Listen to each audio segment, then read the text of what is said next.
नमस्कार दोस्तों, धाकड़ गुरु के इस चैनल में आपका स्वागत है।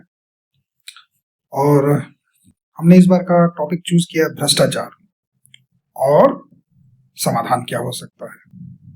साथ ही अन्य जो कानून भारत सरकार ने बनाए हैं, जिसपे अलग अलग कानूनविद जो कानून के विद्वान हैं, सुप्रीम कोर्ट के लॉयर हैं, वकील साहब लोग हैं, अपने अपने सुझाव दे रहे हैं। अन्य विद्वान गण भी सुझाव दे रहे हैं भारत सरकार को, जो अंग्रेजों के जमाने से कानून चला आ रहा है और भ्रष्टाचार जो करप्शन संलिप्त हो चुका है छोटे छोटे अधिकारियों में, कर्मचारियों में, चाहे वो चपरासी पद का हो, चाहे वो IAS पद पर हो या मंत्री पद पे हो, उसका समाधान क्या है। निश्चित ही हर कंट्री में, हर विभाग में, हर देश में, हर जगह पर कुछ अच्छे लोग होते हैं तो कुछ बुरे लोग होते हैं, कुछ ईमानदार होते हैं, बेईमान होते हैं, तादाद कम और ज्यादा होती है। तो ऐसे में भ्रष्टाचार हर तरह का आपको ब्राइब लेने का प्रयास है। हम आजकल देख रहे हैं न्यूज में, हम सभी, जैसे कि नवनियुक्त दरोगा है, मैं झारखंड में देखा, ESI बने हैं, 3 दिन हुआ है, 19,000 रिश्वत लेके पकड़े गए एंटी करप्शन में। अब तो इतनी मेहनत करके पड़ा चले गए। हम बनारस में ऐसे देख रहे हैं, दहेज उत्पीड़न में नाम वापस लेने के लिए दबाव बना रहे थे और एंटी करप्शन ने पकड़ा, तमाम तरह के। अब जो जितना जिस स्तर का उस हिसाब से भ्रष्टाचार करने का प्रयास कर रहा है, पैसा है पैसा, और वो हराम की कमाई काम नहीं आती है। तो इसको रोका कैसे जाए?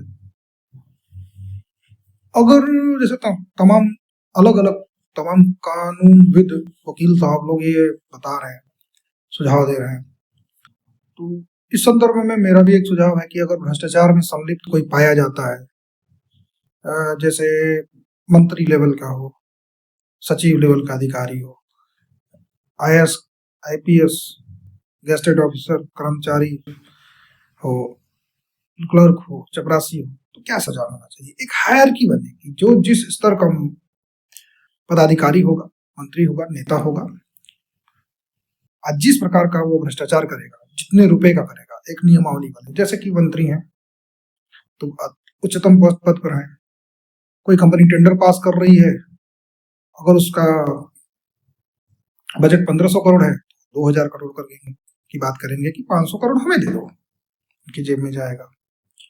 छोटे स्तर का नेता है, प्लांट लगा रहा है, तो वो 2 करोड़ की फिरौती की बात करेगा। अधिकारी गण है तो वो 1 करोड़ 2 करोड़, जैसा जिसका है। चपरासी का फाइल ले जाने तक के लिए 500 हजार। तो जैसे हम अलग अलग देशों में अलग अलग नियमावली देखते हैं, तो हमें ज्यादा दूर देखने की नहीं, हमें चाइना की तरफ देखने की जरूरत है। क्या देश है, हम कितनी भी बुराई कर लें, उसने बहुत कमांड किया है। तो अब जैसे हमारा संविधान 13 देशों से लिया गया है, तो हम 13 देशों से नियमावली ले सकते हैं, संविधान की धाराएं ले सकते हैं, सीख सकते हैं। तो दूसरे देश से सीख करके इसमें सुधार क्यों नहीं कर सकते हैं? उदाहरण जैसे संविधान, वो चाइना में कोई बड़ा नेता था, जिसको भी मैंने रिसेंट पढ़ा है, उसने 38 मिलियन US डॉलर का गबन किया था, उसको मृत्यु दंड दिया गया, फांसी और संपत्ति कुर्क की गई। तो ऐसा कोई हायरार्की बने। जैसे मंत्री हैं, केंद्रीय मंत्री हैं या फिर राज्य मंत्री हैं स्टेट में, वो भ्रष्टाचार में बड़े रुपए में, मंत्री हैं तो छोटा तो लेंगे नहीं, 1000-2000 करोड़ तो लगे, उन पे भी जुर्माना 50,000 करोड़ का, और कम से कम 1000 साल की जेल हो। अधिकारी हैं तो उन पर 500 करोड़ का जुर्माना, 500 साल की जेल हो और कठोरतम कारावास, और बेल किसी भी सूरत हाल में नहीं। उसके बाद नीचे के कर्मचारी हों, गेस्टेड ऑफिसर है, IAS IPS के नीचे SDM पद पे PCS अधिकारी हैं, तो वो भ्रष्टाचार में संलिप्त पाए जाते हैं अधिकतम पैसे के साथ, तो उन पे 40-50 करोड़ का जुर्माना लग जाए और 200-300 साल की सजा हो। इसी प्रकार हायरार्की बने। कर्मचारी पद है, उसने अगर 1-2 लाख का गबन किया है तो उसमें 40-50 लाख, 20 लाख, 30 लाख का जुर्माना लगे, और ज्यादा नहीं, 100 साल की सजा हो। और इसी क्रम में अगर कोई नीचे निम्न पद का है या फिर उच्च पद का है तो उसने बहुत भारी घमंड कर दिया है, जिसमें देश में की गरिमा पर ठेस पहुंचे, समाज की गरिमा पर ठेस पहुंचे, व्यक्ति की गरिमा पर ठेस पहुंच रहा है और जघन्य है, तो उसको चौराहे पर फांसी देने का प्रावधान बन जाए। नहीं तो जैसे फांसी दिया जाता है उस तरह फांसी दे, तुरंत मृत्युदंड। भ्रष्टाचार का आरोप साबित होते ही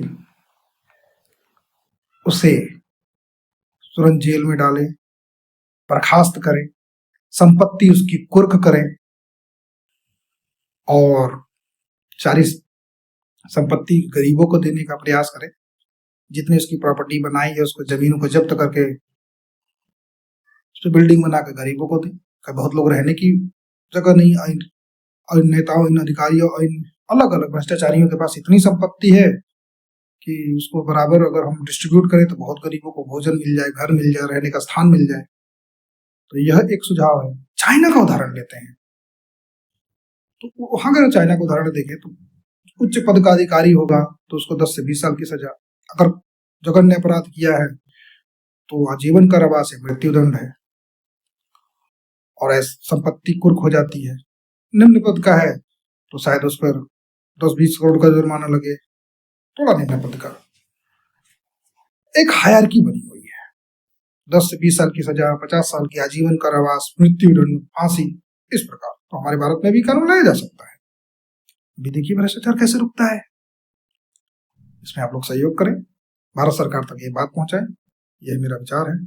एक और बात, भारत सरकार से निवेदन है कि जो यूजीसी टाइप का एक्ट आया है, दहेज हत्यापीड़न एक्ट है या फिर SC/ST एक्ट है, जिसका दुरुपयोग होता है, हम तो सदुपयोग के लिए लाए थे कि जो पीड़ित है वो अपना कंप्लेन करे जिससे उसको न्याय मिले। अब वो रेवेंज लेने में, बदला लेने में प्रयोग कर रहा है। तो अगर आरोप सिद्ध नहीं होते हैं, पहले तो आरोप सिद्ध हो गया तो 10 साल 15 साल की सजा है, नॉन बेलेबल वारंट है।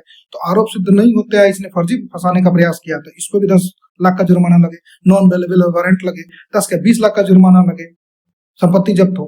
ऐसे दहेज उत्पीड़न में 10 से 15 लाख का अगर जुर्माना लग रहा है, 10 लाख है जो भी है, तो वही जुर्माना फर्जी केस साबित हो गया तो आप पे भी लगेगा, संपत्ति कुर्क हो जाएगी, आपको फर्जी केस में मानहानि का दावा बने। तो ये भारत सरकार से मेरा सुझाव है और हर एक कानूनविद का ये सुझाव होगा कि यह उत्पीड़न बंद हो और भ्रष्टाचार पर रोक लगे, कम हो जाएगा। इससे समाप्ति की तो गुंजाइश ही नहीं है, और जितना कम हो उतना ही सबके फायदे का है, समाज के फायदे का है। अब अपना विचार रखें, कैसे क्या हो सकता है, भारत सरकार तक बात पहुंचाएं। आपका क्या राय है, कमेंट में अपनी बात लिखें। इस वीडियो को लाइक करें, सब्सक्राइब करें, भारत सरकार तक पहुंचाने का सहायता करें। अब मिलते हैं नए टॉपिक के साथ। नमस्कार।